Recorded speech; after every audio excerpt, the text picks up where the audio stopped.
We retired early and are currently visiting San Miguel de Allende, Mexico. Travel and Leisure ranked it as the #1 best city in the world. Let's talk about the top 10 reasons why it's so magical. Oops.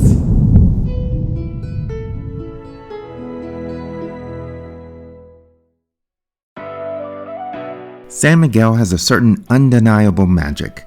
The readers of Travel and Leisure magazine recognize it, and for multiple years they have given San Miguel de Allende the top spot for best city. Why is that?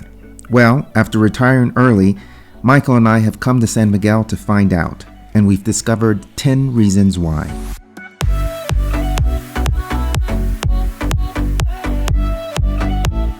Nearly every evening during our stay in San Miguel, we walk to the historic center to see the parroquia, or city church, light up.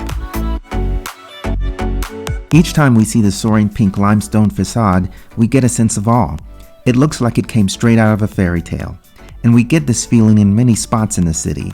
The architecture here is breathtaking.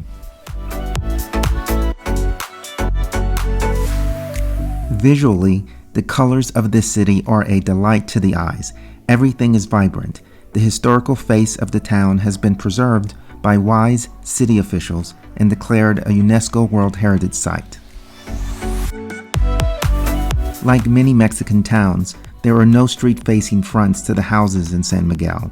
Hidden behind large half-open antique doors, we glimpse magnificent Baroque and neo-Gothic mansions built around garden courtyards with fountains.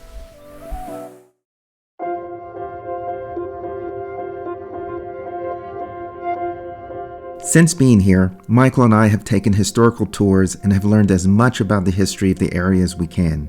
Our travel experience is so much richer because we do so. Before the arrival of the Spanish, San Miguel was an indigenous Chichimeca village called Ixcunapan, and even before that, the region was steeped in remarkable history as evidenced by archaeological finds that you can tour today. Then, in the 16th century, a small chapel was built near Ixcunapan by Juan de San Miguel. Toward the end of the colonial period, San Miguel residents played an important role in the War of Independence from Spain. The town was renamed to San Miguel de Allende after General Ignacio Allende. In the last century, San Miguel evolved into an artistic and cultural enclave, attracting national and international tourists. All of this background led San Miguel to become a melting pot where Spaniards, Creoles, and Amerindians have exchanged cultural influences. This is a vital source of the magic of this place.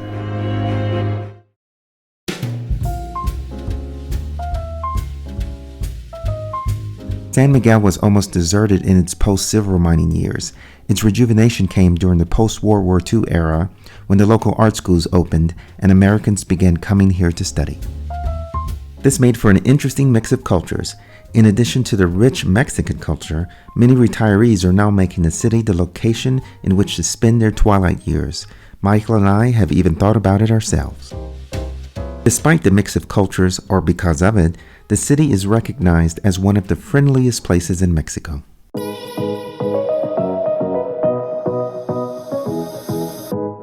Michael and I love to eat, and fantastic cuisine abounds here. There is no shortage of international dining, and the standards are high. Most of the best restaurants' menus are made up of locally sourced fresh ingredients. We have our favorite places for Mexican food and already know where to get the best chili rellenos and green sauced chicken enchiladas in town. For street food, the vendors at the Central Square put up a delicious dinner for next to nothing. There are long lines each night for a reason. The area has been gaining popularity as a wine-growing region. You will hopefully recall our excursions to Boca Negra and Frexnet.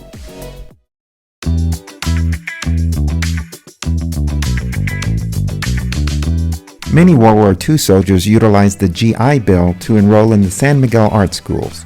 In part because of this, today there remains a healthy, vibrant community of artists. You will find art everywhere, and we love to marvel at what the community has created. Some of the most accessible art to see in this city is street art. Michael and I love to walk through the neighborhoods and enjoy the murals.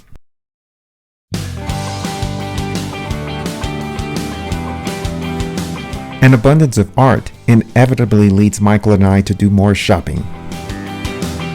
I'm out shopping by myself today in the market, and there's a lot of beautiful stuff here in San Miguel. I haven't figured out what I'm going to buy yet, but there is all kind of beautiful art, handicrafts, things that are local as well as collected from all over the world. Really beautiful things and too much choice. Everybody's out. It's a beautiful day, as you can see, and looking forward to figuring out what I'm going to buy and sharing it with you later. Bye. The main art scene in the city is the Fábrica La Aurora, just outside of town, housed in a 1930s fabric factory which has been converted into gallery spaces. It's high-end, think New York or San Francisco galleries. The cheaper art finds are elsewhere. One of the gifts of staying in a house versus a hotel is frequenting the lively markets for foodstuffs. The small organic food stalls and markets became part of the shopping fun for us as well.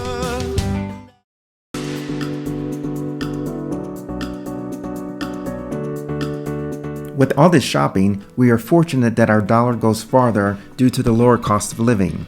Now it's going to be more expensive than the rest of Mexico, but you won't have the culture or the restaurants that San Miguel has to offer. But that's the trade-off. There's more value and it's still less expensive than a place like Washington, D.C. In addition to the reasonable cost of living, property taxes in San Miguel are far less than you might find in the States.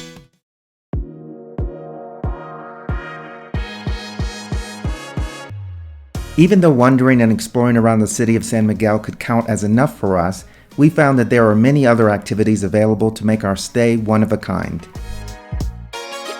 There are botanical garden tours, hiking and horseback riding, architectural excursions, archaeological excursions, and so much more. These experiences certainly added to the magic for us.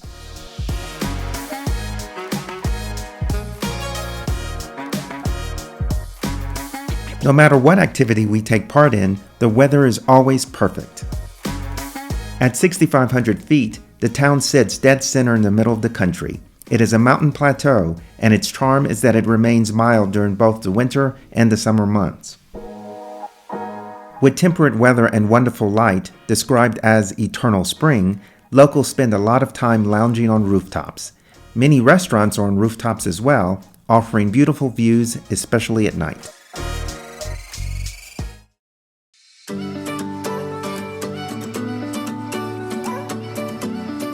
In addition to the architectural and artistic beauty that makes up San Miguel, the city is also blessed with an abundance of flowers and other natural beauty.